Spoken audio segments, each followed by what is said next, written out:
This episode of Common Health is brought to you by Reg Lantern. Reg Lantern is a straightforward and easily understandable software platform built to assist community health centers in staying compliant so they can focus on serving their patients rather than paperwork. For health centers that are serious about achieving, managing, and maintaining compliance, Reg Lantern provides a comprehensive approach and is an affordable and valuable solution. Reg Lantern can help your health center. Contact them today at reglantern.com. That's REG, as in regulations, lantern.com. For special discounts, mention that you heard about Reg Lantern on the Common Health podcast. Hello, and welcome to Common Health, a podcast brought to you by the Virginia Community Healthcare Association, or VCHA. I'm Tracy Douglas, VCHA's CEO, and your host for this episode. On Common Health, we discuss all things community health in the Commonwealth of Virginia, amplifying the voices of those who are served by community health centers here and those who serve them. Well, listeners, we are back, and I really want to thank you for tuning in. And I tell you, this is a show that I've been wanting to do for well over a year now. And I'm just really excited that we're able to bring this topic to you today. So, I don't know if you listeners have had the opportunity to hear about or to learn more about Black lung disease. But that's what we're going to focus on today. And the reason why I feel is important is one, as you know, listeners, we come to you from Virginia, and we have mines here, coal mines here in Virginia, and many of our community health centers, is particularly one in particular, Stone Mountain Community Health Center, has a Black lung disease program there. So we're going to talk to you today, listeners, around Black lung. And what we're going to do is I'd want to dive into the critical and often overlooked issue around Black lung that's affected generations of coal miners and their families. And we've got a provider on here, a physician on here, which I'll introduce who that is. But I hope I'm saying this right, but coal miners pneumoconiosis is a debilitating and potentially deadly disease caused by long-term exposure to coal dust. Despite the advancements in treating the disease still plagues many communities, particularly in rural areas where coal mining still remains a way of life, listeners. Today, we actually are going to explore more around the medical, personal, as well as some of the policy challenges around Black lung. And despite the Black lung benefits, there's actually a Benefits Act back in 1969. Despite this Black lung Benefits Act, many miners have faced obstacles in proving their eligibility for compensation. They've got delays in receiving benefits and difficulties accessing specialized care, especially in our rural areas like Virginia. These challenges, coupled with legal pushback from coal companies and a strained federal Black lung disability trust fund, have left miners and their families without adequate support. Today, we're going to talk about these issues, and we're going to hear directly from those who've lived through this struggle. As we look at the different areas around the disease, I'm joined, like I said, listeners, I'm joined by an amazing group of people that they're going to help shed some light on the realities of living with it and combating the disease. We're going to hear from a medical director of a Black lung program, Dr. Drew Harris. He is the director at Stone Mountain. He's going to discuss the healthcare response and treatment options. But we're also going to talk with a retired coal miner and his lovely wife, who is the vice president of the National Black Lung Association, about his personal and her experience from a family perspective with the disease and his fight for his minor's right. And then we're going to get an intimate, like I said, this intimate perspective from his wife, who's been by his side throughout this journey.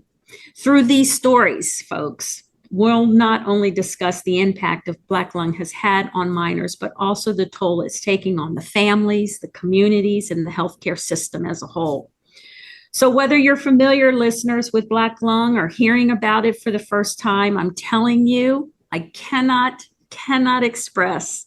This episode will bring you closer to understanding the true cost of coal mining and the ongoing battle for better health and safety protections. And listeners, let me tell you who we have. We have Dr. Drew Harris, again, who is the medical director, program director of the Black Lung Program at Stone Mountain Health Services, but he also serves as the director of adult asthma program in the pulmonary division at the University of Virginia. Just so that you note, listeners, this Black lung program that we speak about at Stone Mountain Health Services, which is a federally qualified health center, is the only Black lung program that we have in Southwest Virginia. Dr. Harris works as a consulting pulmonologist also for a Native American population on the Navajo and Hopi reservations through a partnership with Tuba City Regional Health in northern Arizona, and patients he sees via telemedicine. And then we have John and Vonda Robinson. Miss Robinson is the vice president of the Black Lung Association, as well as the president of her local chapter in Southwest Virginia. And then there's her husband, Mr. Robinson, John Robinson, who is a former coal miner who is living with Black lung disease. The Robinsons have been a resource for coal miners with the disease, as well as their family members throughout the years. So let's get started. So welcome, Dr. Harris and Mr. and Mrs. Robinson. Thanks for having me. So Dr. Harris, before we get in and speak with the Robinsons, I would like to hear from you, and then I'm going to kind of move around listeners as well as my guests as we talk about this, a very important topic. But Dr. Harris, tell us what are some of the challenges with individuals with Black lung? So first of all, thank you for having me, and thank you for your interest in this topic. And it's a community and disease that I am passionate about, and I'm always happy to speak about it. And, Black lung is a really unfortunate disease. And I want to back up for a second and just introduce that term Black lung, which we all use. And it's a layperson term because the term you tried to say earlier is a mouthful, which is pneumoconiosis. But Black lung can mean lots of different things. And it can be more familiar diseases, things like emphysema or COPD or chronic bronchitis. And it can be less familiar diseases like fibrosis or scarring caused by dust. And oftentimes what we see is pneumoconiosis, which is nodules. And so when someone breathes in coal dust, it triggers inflammation, forms nodules and scarring that can grow and become exceptionally disabling and life-limiting. And one of the tragedies of this diagnosis is that it's 100% preventable. And so there's not many other workplaces in the world where we would accept so much disease just because someone is working hard and showing up to work and doing what's expected of them every day. And it's entirely preventable just by limiting or reducing the amount of dust that folks breathe in. And so I think one of the hardest parts of this disease is just seeing how much is prevalent around us and recognizing it's totally preventable. And I think that's a big sort of tragedy and important for all the listeners to appreciate. And also, I think to appreciate that all the listeners probably aren't from coal communities. And so this might not be something that is directly impacting them or their neighbors, but to appreciate that in coalfield communities, which include a lot of Southwest Virginia and Eastern Kentucky and Southern West Virginia, all of Central Appalachia, that this is a big deal for a lot of people and a lot of people's families and a lot of people's communities. And, people think that coal is on its way out, and so Black lung must be on its way out. And so why are we still talking about this? But that's very much not what's happening. And even though there are, less than 50,000 active U.S. coal miners currently working, there are hundreds of thousands of retired or disabled miners who are still dealing with the aftermath of their long work histories. And so even if there were no more active mines in America, there's still a tremendously large community of people who are suffering and will continue to suffer from black lung.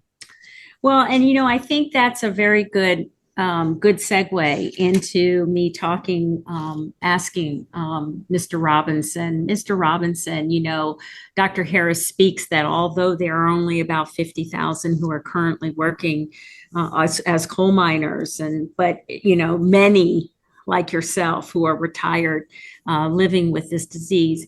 Can you just talk to the listeners a little bit, Mr. Robinson, on knowing what you know about the disease, working in the coal mines? Why did you decide to work in the coal mines? For my family, my wife and my kids, to do better, to provide, try to give them what they want, just try to do the best I could. And there's a price to pay. I mean, bottom line. And Mrs. Robinson, you knew that. What was your feeling with your husband making the decision that this was the best option for you and your family? Well, I know when he actually wanted to go in the coal mines, because here back then the top rate was like $5 an hour. So he actually started in the mines. I think it was $8 an hour for the first job. And then he got on with a better company, and then he went to, I think, $18 an hour, and it was, great. And, and he even told him, he said, I just want the American dream. He said, I want to be able to provide for my family, give them a nice home, and go on vacations, and just, be able to do things with my family, and, be able to do things. That's why he went to coal mines, to provide for us. And daughters went to college, and so he provided. It's so interesting with you two sharing that story, your personal story, why you've made the decision to have this be your profession. And I hear that from other coal miners, and I think this is part of the reason why I wanted to do this story, was because you're just like all of us, right? We want to take care of our family. And so we're going to go, we want to still live in our communities. And we want to do right by ourselves as well as our family. And so this was the best option for you. And you know what? It's, you hear so much negativity around, right? But until people actually hear from individuals like you or go into the communities, they really don't understand. So thank you for sharing that. Mr. Robinson, you had gotten diagnosed, but tell me, was there any point before you had gotten diagnosed that you said, uh-oh, something's not right here, something with your health? What occurred that caused you to say to maybe your wife, something just isn't right here? I had gotten in the habit there. Last few years I worked. I'd eat cough drops, those cherry flavored mentho or whatever, something, and that would help try to open me up. But I guess I probably know that I had black lung or was getting it or whatever, but I didn't want to say that about myself, and I wanted to just keep on getting it. So I'd eat them cough drops to keep me opened up. And I had to take off work and have some shoulder and knee surgeries and stuff done, and that's actually when they told me that because they couldn't get me off the oxygen. In other words, after the surgery, they said, you've got some kind of a breathing issue. You probably won't get checked. And then I went and got checked, and sure enough, it was black lung. But I didn't face that. I wanted to continue to work. I wanted to continue to do good, provide for society. It picked me to death to see a load of coal going down the tracks, heading overseas, whatever, to make electricity or make steel or something. I was part of that, and it made me feel good. Well, and I think that is what people need to hear, right? I feel that's what people need to hear. We can't be mad at individuals. Society cannot be mad at individuals like yourself who are still working have made that decision to work in the coal mines as their profession. And it's interesting how you were saying taking cough drops, because I hear that, right, from some of the coal miners, that's one of the first things that they do is they start taking those cough drops, right? But yet they know kind of in the back of their mind, right? So Miss Robinson, tell me, how did that make you feel as his wife when you got that diagnosis? Well, I guess you never think it's going to happen to you, especially at his age of 47. When he first got diagnosed. And you just, you hear about it and you've heard about it all your life, but you think, well, maybe when he's 75 or something, but at 47, it was like, oh my goodness. I was totally shocked. And, when we actually went and had him tested and it came back, it was like, it's reality now. It's on paper. It shows, he had stage 1. And you're thinking, oh my goodness, what's next? And then you keep seeing as year after year, him just struggling, because this is something that never gets better. It gets worse.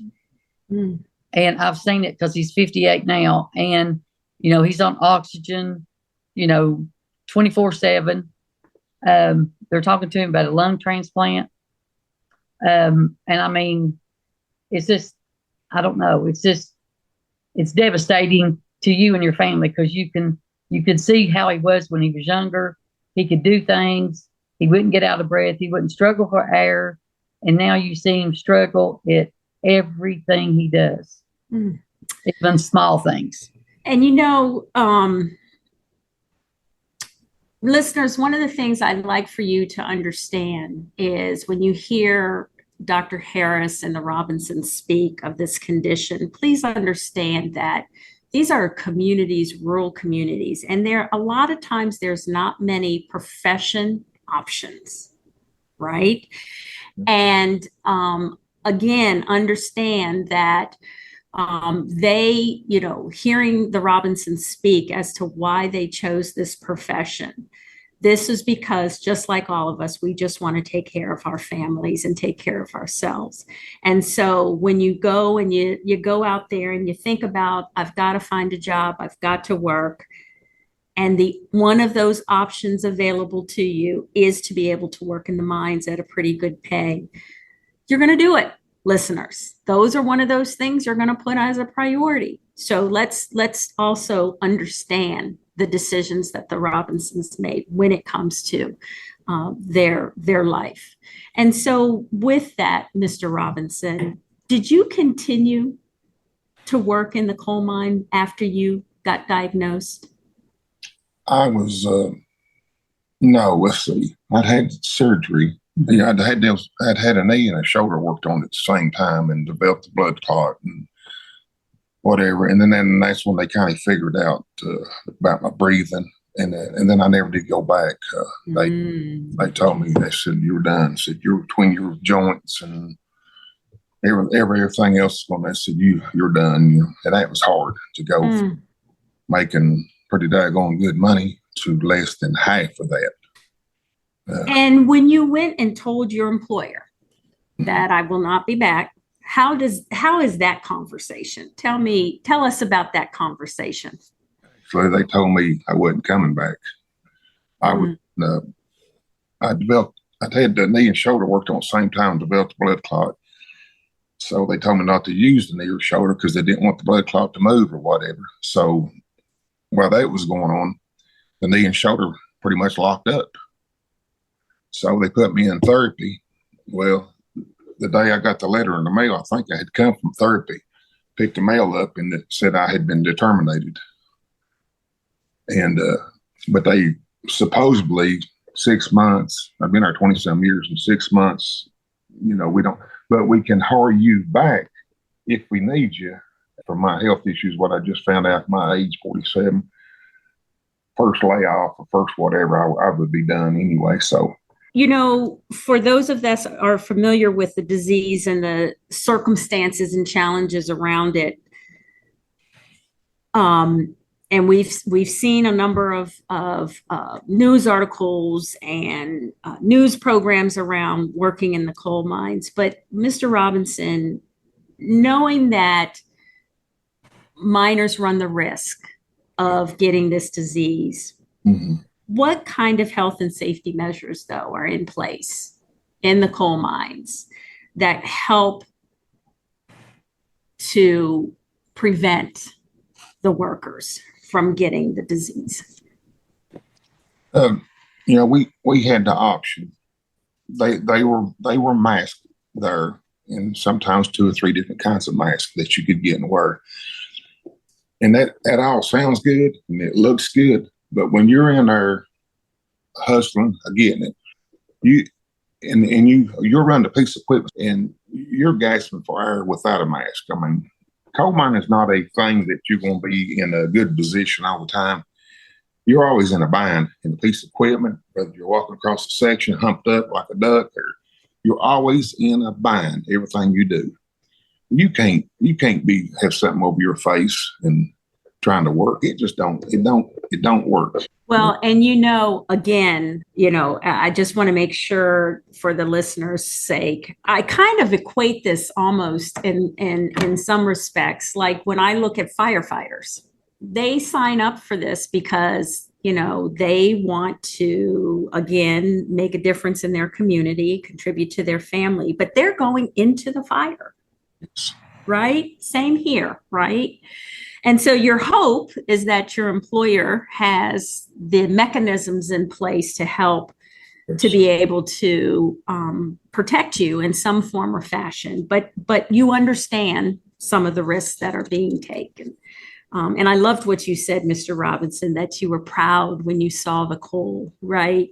Because you knew you were helping folks in the community be able to access electricity. So thank you for that. So Dr. Harris, can you just talk to us a little bit about what does this, it's this dust, it's causing these issues with the lung. Why is it that folks just are not able to continue working?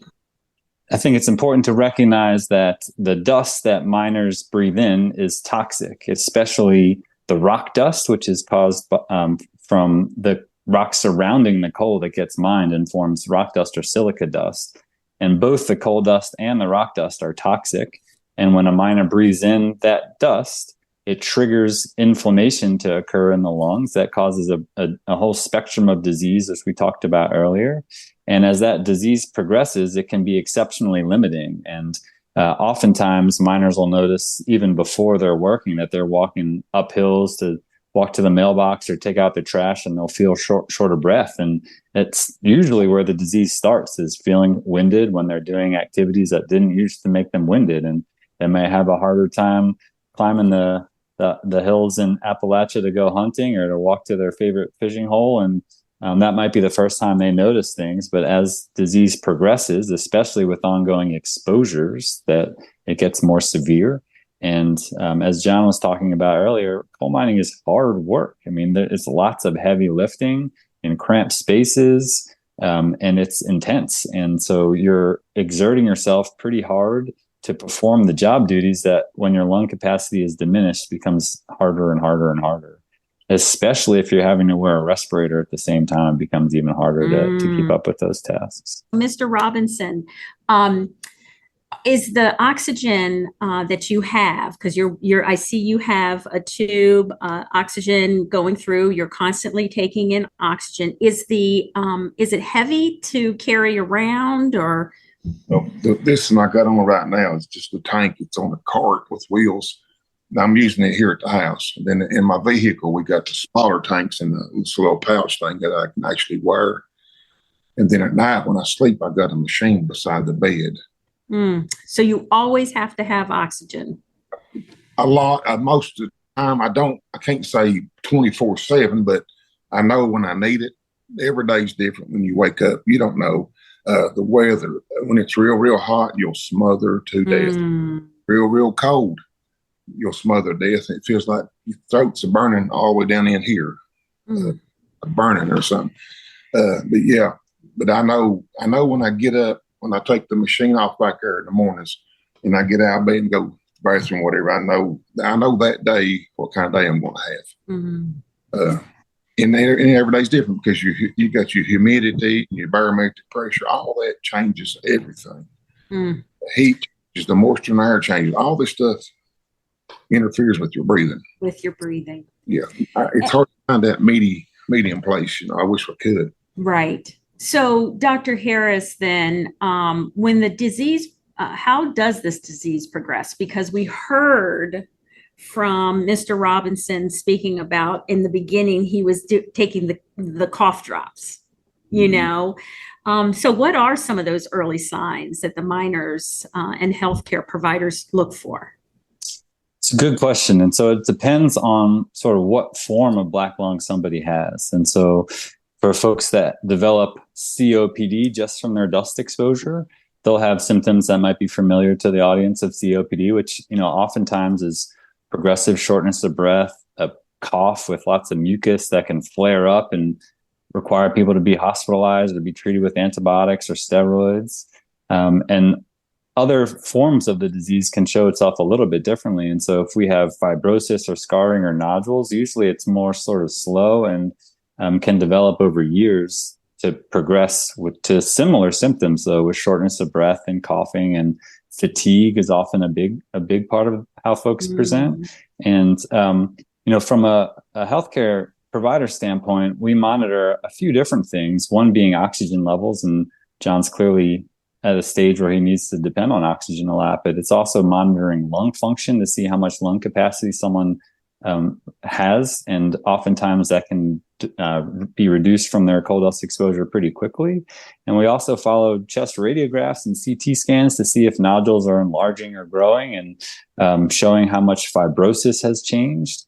And it's important to recognize that even after folks leave the mines, their disease still progresses. And so it's not like because you left the mines and you're no longer breathing in the dust that inflammation stops. It continues, and people can develop really advanced disease just after they're done mining. And folks have studied that in the short term, 3-4 years after they left mining, disease can get worse. And I've had patients whose disease has gotten worse decades after they left the mines, and they didn't develop the most advanced forms of black lung until 20, 25 years later. And so I think it's really important that folks who have left mines or have developed any symptoms get evaluated, get x-rays, get CT scans if needed, get breathing tests, get their oxygen levels checked, especially when they're walking. And those are all the things we sort of monitor pretty closely in folks. So I want to talk a little bit about the diagnosis and treatment. What are some of the latest advancements in diagnosing black lung disease, and how has technology been able to improve patient care?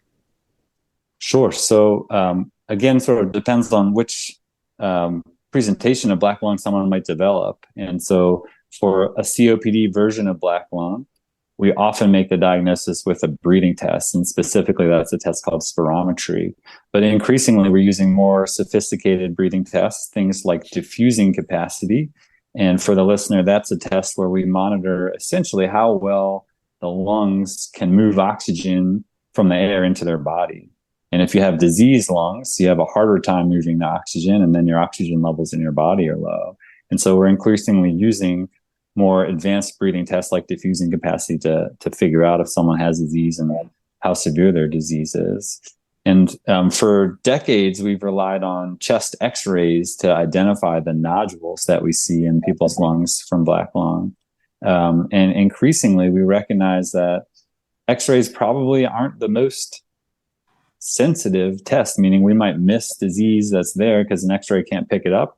But a more advanced test like a CT scan can pick up disease a little bit earlier. And it's also a better test to distinguish whether or not someone has more severe forms of the disease. So as nodules get larger, we've arbitrarily chosen a 1 centimeter nodule to say if it's bigger than a centimeter, it's the most severe stage called progressive massive fibrosis.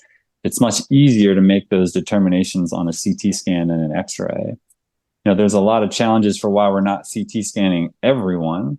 And part of that has to do with the fact that we don't have a system for categorizing CT scans like we have with X-rays, widely available and that people understand how to use. And people don't have as much access to CT scans as we do to chest X-rays. And so those are the two of the bigger reasons, in addition to cost and radiation exposure. But I think for folks who we know that are especially high risk for getting the disease or for progression of the disease, that I'm fairly quick to order a CT scan if I'm unsure of the diagnosis or how severe someone's diagnosis is. So I want to talk about access and care, right? Because remember, listeners, Mr. and Mrs. Robinson, they live in a rural part of Southwest Virginia.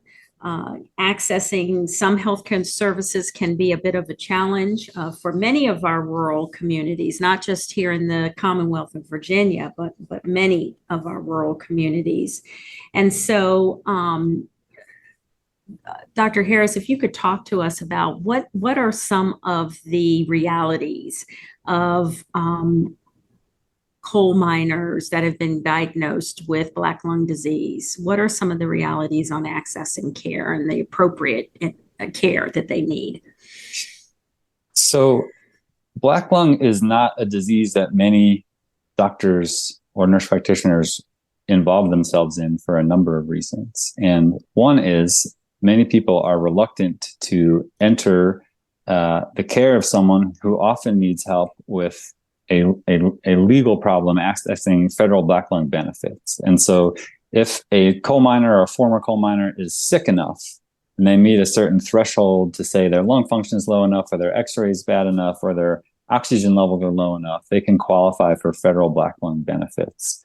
And that process is complicated and long and often requires people who are involved in the care of those miners to write legal letters or to be deposed. And so there are many people that just choose not to be involved in the care of coal miners for that reason, even though from my standpoint, when I help someone who's sick qualify for federal Black lung benefits, it's really meaningful. It makes really big life changes for people and can allow them health insurance to pay for their care and a monthly stipend, which isn't a lot of money, but for some people, it's super helpful to help them pay bills, and they're deserving of it when they're sick enough for it. And so, I think to anyone listening who's a healthcare provider and is unsure if they want to get involved in this, I would say jump in, and I'm happy to help. And there are lots of people who are happy to help you learn the ropes. But I think one of the challenges is specialists aren't particularly excited in general to get involved in this because of the legal ramifications that come with it.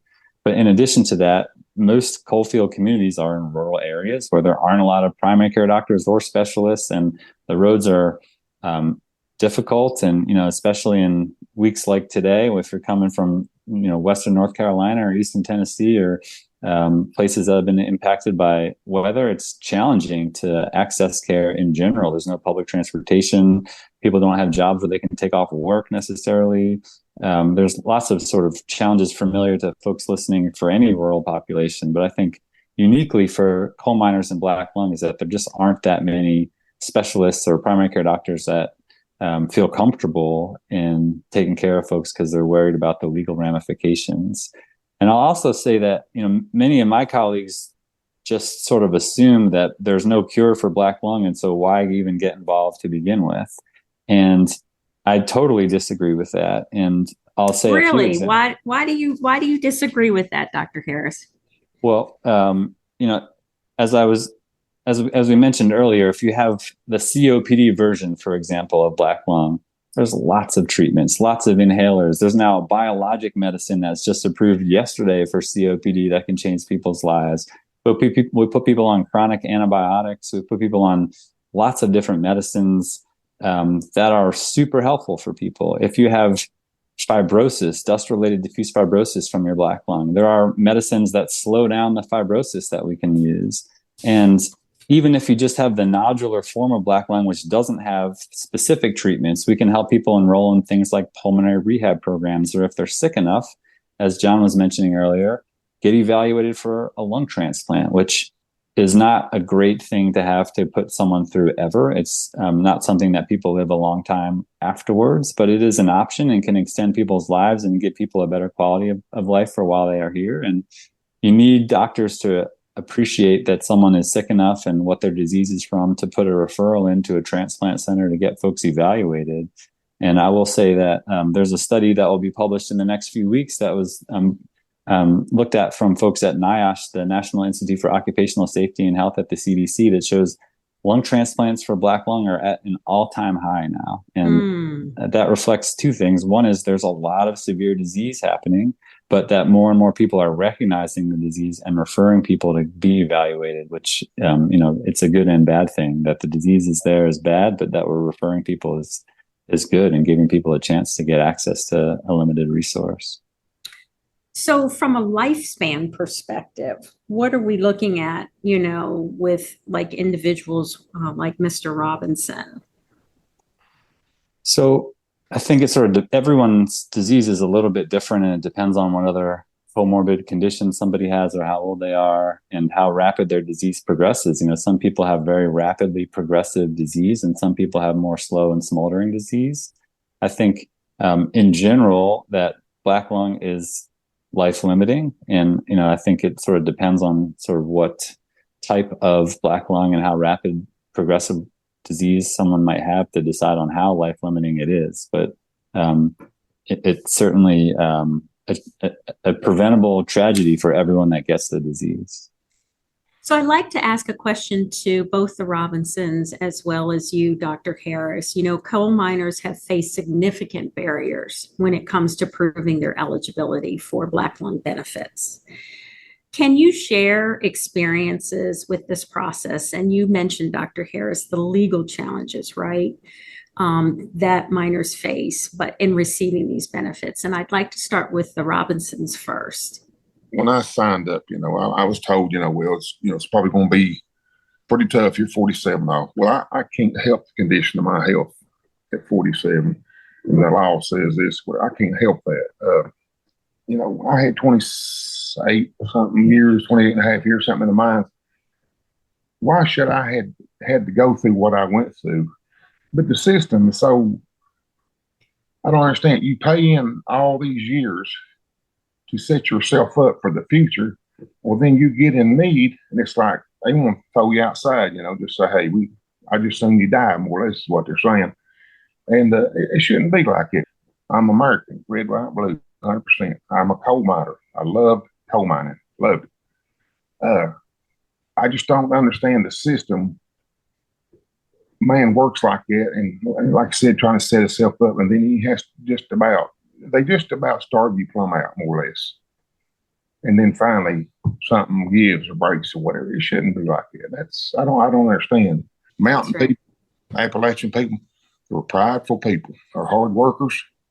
They don't want a handout. Sometimes you ain't got no choice. Why are coal miners facing significant barriers? Well, what I've seen, and in Southwest Virginia and also in West Virginia and Kentucky, I work very closely with a lot of the families, a lot of the coal miners, and just like as Dr. Harris said, they're everybody's story is different. A lot of coal miners don't understand why that if they're diagnosed with Black lung, why they don't get it. But I'm here to help educate them. And I think that's where we fell short a lot of ways of educating the miners on the disability part of the Black lung to receive your benefits. You have to have the PFT, which is, Dr. Harris was talking, we have to prove a total disability by a standpoint of your lungs. And the criteria is really difficult. You like you said, blood gases, the PFTs, how many years you have in the mines, to see what type of Black lung you have. Is it complicated? The stages. It's really a difficult, I guess, process and trying to educate them to see. I've had a lot of guys come to me that actually is in their 70s that's been turned down, and I've been helping them with the process. And they call me back and they go, I just want to thank you. Said, you helped me so much. Said, I got approved. And I said, great, And, a lot of them will say, I really think that you're an angel sent by the Lord to help us guys. And I said, oh, that means so much to me because I have a heart for it. I know the difficult, how it is. And I want to be that person to be able to say, hey, I know what you're going through. I will help you in any way I can. I'll help you, with the process. This is what you need to do.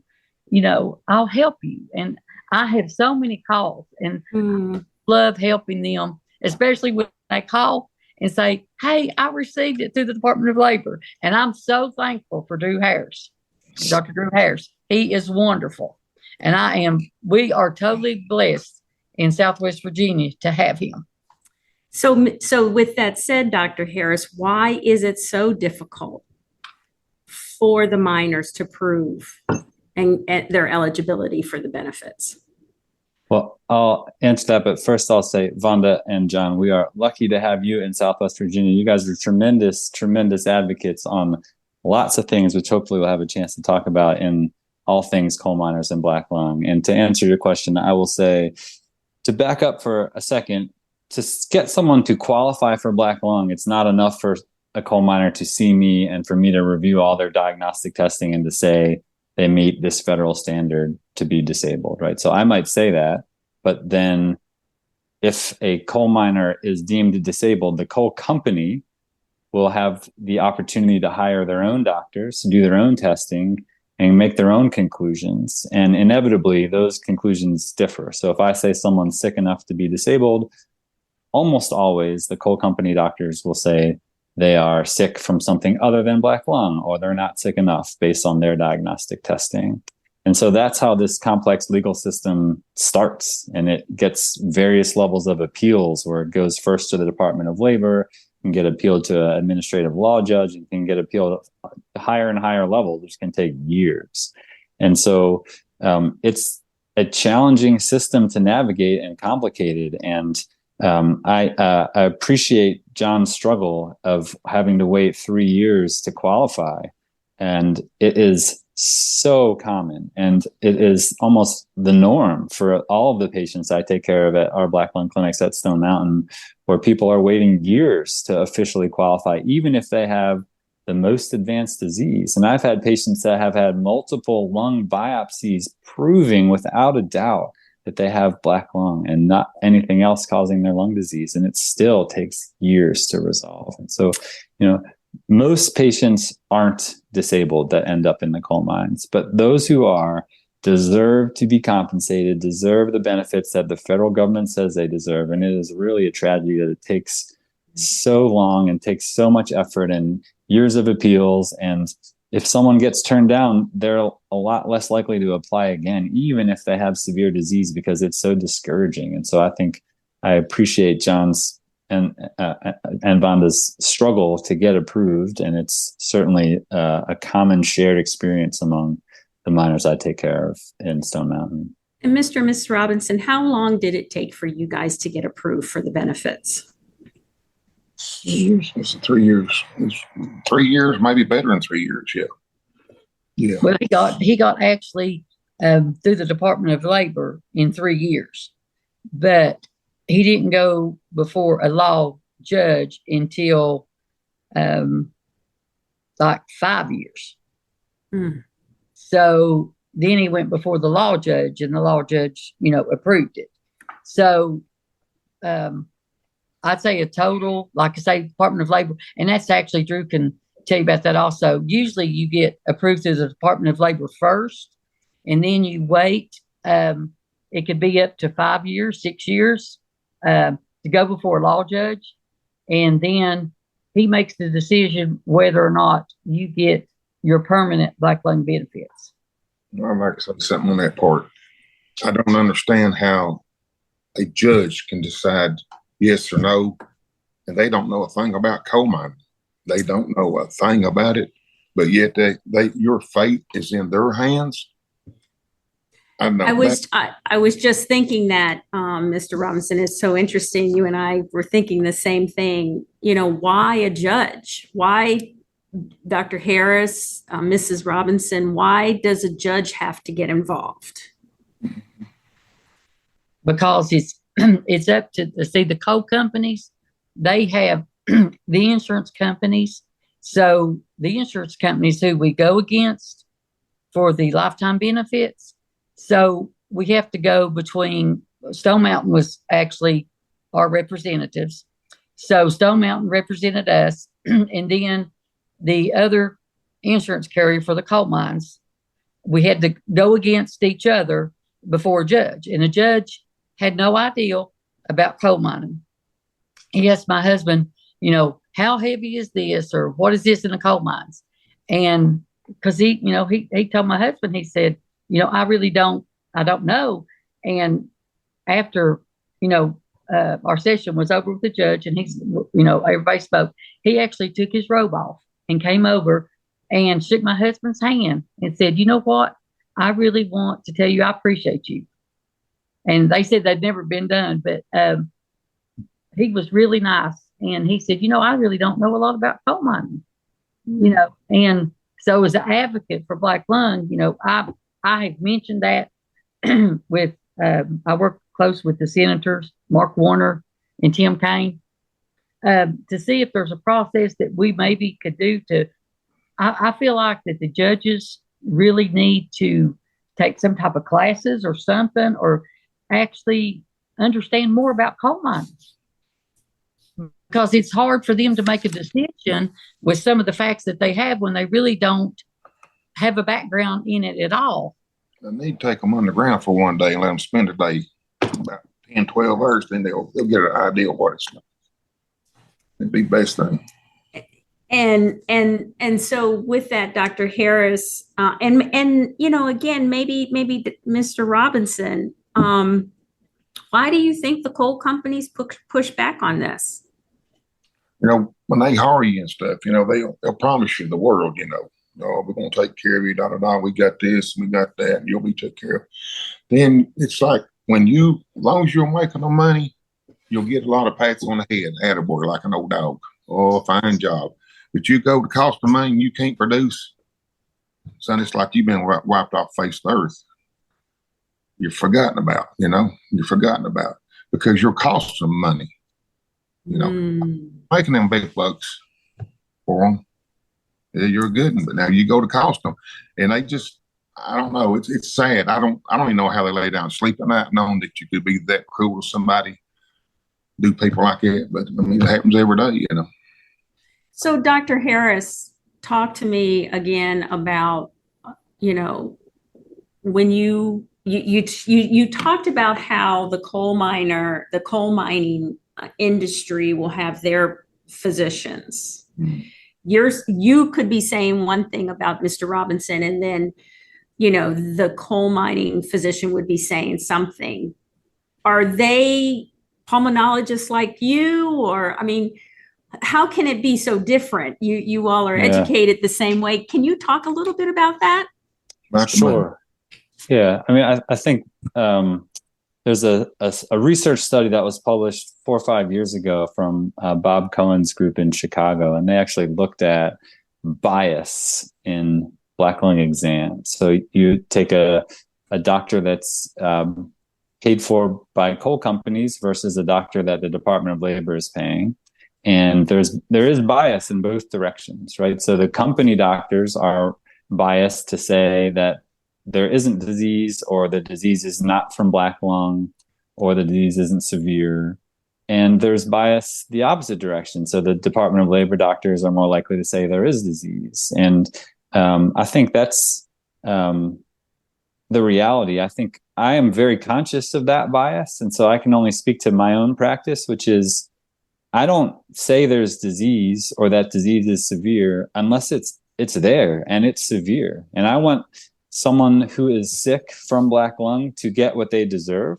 But if they're not sick or they don't have black lung, I call it like I see it. I'm not saying every coal miner should get black lung benefits. I'm saying those who are sick enough deserve it, and they shouldn't have to go through a 5-year legal fight to get it. And so I think it's bias is the answer to your question. But I think there's enough good humans in the world, or I have faith that if people are aware of the biases and they know what, the correct thing is, that we should be able to do this a lot quicker and with a lot less conflict. And just to give the side of the coal companies for a second, if someone gets a lung transplant, it's over $1 million of cost. It's probably $1.5 million of cost. And so there's a huge incentive for the companies to fight to have to pay these benefits to people, because they don't, if they have, a couple people that get lung transplanted, that company might go bankrupt. Right. And so I certainly see the financial incentive for the companies to try to fight off these benefits. But at the same time, these are human beings and our friends and our community members and our neighbors who are struggling. And so I don't want to lose sight of the fact that this is a human story, and the people are suffering, and that the people who are suffering should be able to get what they deserve in their compensation. So during the 3 years that the Robinsons were waiting for their benefits, what kind of healthcare services were they getting? Was all this covered? I mean, how does that work with the benefits? I know that there's a compensation for loss of salary, but from a healthcare perspective, right? What's going on in those 3 years that he's waiting on his benefits to kick in? So I'll let you all speak to your experience first, if you'd like, John and Vonda. Well, I can speak on the experience that we've dealt with. When he was diagnosed with black lung, he had to have a CPAP. He had to have oxygen. He also had to have different inhalers. And I've always said this: it's not about the company giving you the amount of money a month. It's about the insurance card. Mm-hmm. Because the insurance card is gold to a coal miner. Because right now, if we didn't have that card, his medicine only would run us $7,000 a month. And that's, and that's not including, everything else sometimes, you know what I'm saying? Mm-hmm. And that's why that I always say they don't really fight you over the monthly benefits. It's that card. And just like Dr. Harris said, if he has to have a lung transplant, you're looking at over $1 million. And see, that card pays 100% on anything to do with your breathing or your heart or your lungs. And a lot of these guys, and Dr. Harris can also do this. A lot of these guys actually, because their lungs have to work so hard, it affects their heart, and they eventually will have heart attacks. So that card pays 100%. And even on x-rays, like a CT is thousands of dollars, and it pays 100%. So that's why that this card is so important for these miners. So so Dr. Harris, before Mr. Robinson got his benefits, how was that, how were his healthcare being covered that was related to long-term disability to the black lung? Well, it'll fall on whatever normal health insurance or lack thereof that a miner has. And so a lot of times the inhalers are unaffordable for people, and even getting things like pulmonary rehab might not be covered. And, lung cancer screening, stuff that is vital, is often just unaffordably cost prohibitive. And it just depends on whatever other insurance coverage somebody has or doesn't have that makes this really challenging. Well, and I think too, so listeners, the reason why I honed in on that question with the Robinsons and Dr. Harris is because Dr. Harris goes to Stone Mountain. And Stone Mountain, again, listeners, if you can remember, the organization that produces this podcast is an association that its membership includes a Stone Mountain, which is what we call a federally qualified health center. And the Robinsons are very, very fortunate to have what we call a federally qualified health center with a Black lung disease program located in their community, because community health centers employ physicians like a Dr. Harris, who's got that specialty experience. But they'll see individuals no matter who they are and no matter what their ability to pay is. So listeners, this is extremely important that, if we didn't have community health centers, where would the Harrises be? So with that, I'd like to hear from, again, Dr. Harris, what can be on the horizon for individuals, for coal miners who are diagnosed? I heard Mrs. Robinson speaking about talking with the senators from Virginia, but what can be the future hope, if you will, of coal miners? Great question. I think since we just were talking about Black lung benefits, it makes sense to talk about ways to improve the Black lung benefits program, which is a really important program. It's been present for decades now. And for more than 10 years, there's been a bill proposed in Congress called the Black Lung Benefits Improvement Act. And this is an act that would be great if it eventually got passed, but it has not yet made it through Congress. And there's a bill that's currently been proposed that would streamline the Black lung benefits program and likely make it a lot less frustrating. And it would do a couple of things. One is the Black Lung Benefits Improvement Act would pay for CT scans for people who have some evidence of disease on their x-rays, which would make it much more efficient to identify who has disease that's qualifying for benefits or not. And so I think that would be great. And a second really big important part of this program is the monthly benefits that miners get when they qualify is really small. It's like less than $1,000, which sounds like a lot of money until you think about trying to pay a rent or, buy groceries or fill up your truck with gas, and it's not indexed to inflation. And so every year, you think about what inflation has been the last 5 years, that benefit has gotten like smaller and smaller and smaller. And so that would index that benefit, that monthly benefit, to inflation. And so it would do a few things that would streamline the process and make it a more meaningful benefit to people. And so I think that's first on my list of things that I'm hoping to have happen in this year, as this bill has recently been proposed 6 months or so ago. There are, as we talked about earlier, other things that I hope will change to make diagnosing this disease better, and using the more sophisticated breathing tests like diffusing capacity, which should become a part of the Black lung benefits assessment. Right now, it's sort of an optional test, but I think it should be a part of that test. And strategically using CT scans to better diagnose people. And so we talked at the beginning of this podcast about how silica dust is really toxic, and how silica has really been the driving force behind this uptick in disease in the last 2 decades. And so we know now who's at risk for silica dust exposures, and thinking about who's at highest risk, and maybe those people should be strategically screened instead of using x-rays, but with CT scans. And then developing a system like we have for x-rays to categorize the CT scan, so we can say how severe is someone's disease.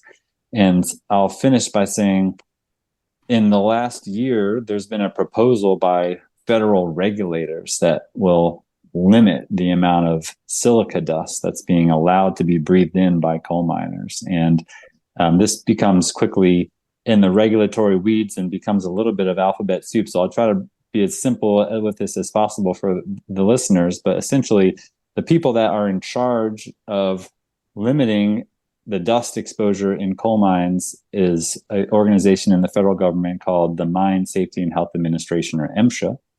And up until this year, coal miners have been allowed to breathe in twice as much silica dust as any other worker in the country, which makes no sense.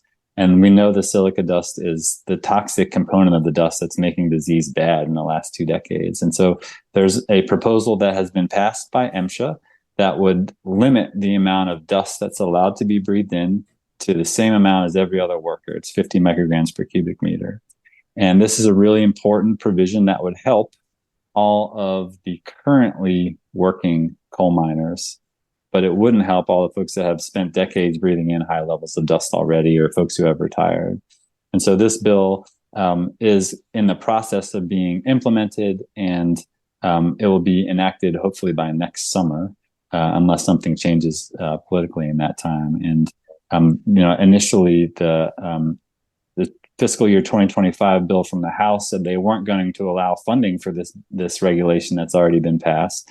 But fortunately, in this temporary government spending bill that's now in effect through the end of this year, there's money that should be allocated for the implementation and enforcement of this regulation. And so it's a really important regulation. Just to summarize, it will limit the amount of silica dust, which we know is toxic, to much safer levels. And I'm hopeful that it will be implemented and enforced starting next summer. That will help current miners, not former miners, not retired miners, just folks who are actively mining today. So as we go to close, I do want to close with Mr. and Mrs. Robinson, and I've got a question for each of you. Mrs. Robinson, looking back, is there anything you wish you had known or done differently when your husband's symptoms first appeared? Well, I wish that I guess I could have a better understanding of the disease. And I know, even though I, asked him, I said, is this worth really working in the mines?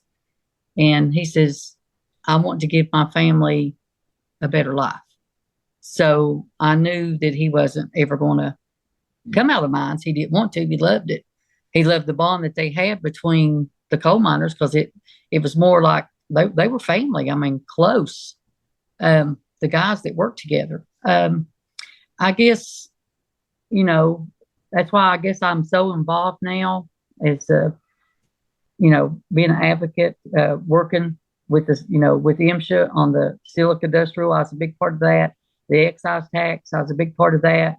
Every bill that's in there right now, I'm a really big part of it. I want to be the voice for these coal miners to say, hey, you're not alone, because we were alone at one time and didn't have a clue what we needed to do. And this has really helped me to understand a lot, to help other people that's going through the same thing. So I guess I'm really fortunate to be in the situation I am, because it's really helped me with a lot of knowledge and education, and working with Dr. Harris too, and the people from MSHA, and just to help others understand and just be there and let them know, you're not alone. You don't have to go through this alone. We'll be here to help you. We'll try our best to send you to places that we know that will help you, like Stone Mountain Health Clinic. They have been wonderful. They actually have a great crew there, just really understanding. I've worked with Bradley Johnson a lot. I work with him very closely. And it's just getting out the education part and just helping others. Well, it's unfortunate that you had to be where you are to go, you had to go through what you went through to be where you are today. And I just know that the coal miners and their families are very blessed to have you as one of their advocates. And so with that, Mr. Robinson, I have to ask you this. Would you encourage future generations to pursue a similar career like yours, knowing what the risks were? I had my wife's nephew come to me, my nephew come to me, my brother come to me, And some of my brother's friends were. I got a brother still in the mines, my baby brother. And I told him, I said, because it's always about the money. It's I want to make big money. I want to make big money. And I tried to tell him, I said, well, I was there at one time, same thing, whatever. I said, but it ain't always about the money.